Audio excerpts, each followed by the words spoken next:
Happy Win It Wednesday, KW Innovations. Today we're spotlighting Tabitha and a clever move she used in a recent listing contract. Think of it as a secret agent hack that gave her seller extra protection and flexibility, making the deal work perfectly for them.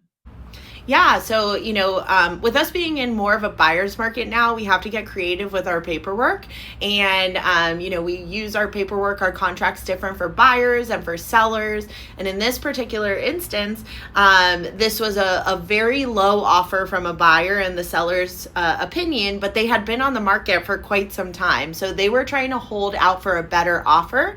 But in our opinion, this was still a strong offer, and we were still urging them to consider it and move forward. So we were able to negotiate a kickout clause on this contract. And a lot of times we think of a kickout clause as a document we use along with a sale of buyer's property, right? So you have a property to sell, so you add a kickout clause, and it makes the seller feel a little bit more comfortable. So the way we used it here is on this really low offer, we told the buyers, hey, we're open to moving forward with you. We know you guys have expenses you have to invest in as well, but you have a short loan commitment and a short inspection period.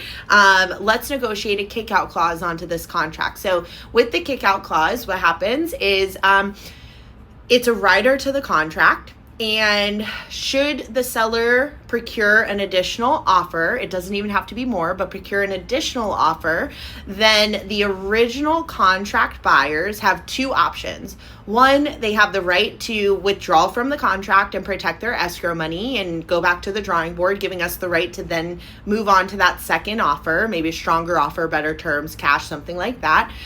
Or two, to stay in the deal, to add additional money defined on the kickout clause to escrow and to remove all remaining contingencies. So in this case, they would be removing all remaining contingencies if and when we procured another contract for the sellers. So this was a way to make the sellers feel whole, that they weren't missing out on opportunity, because one of the things the kickout clause gives you is the right to continue to market and show the property.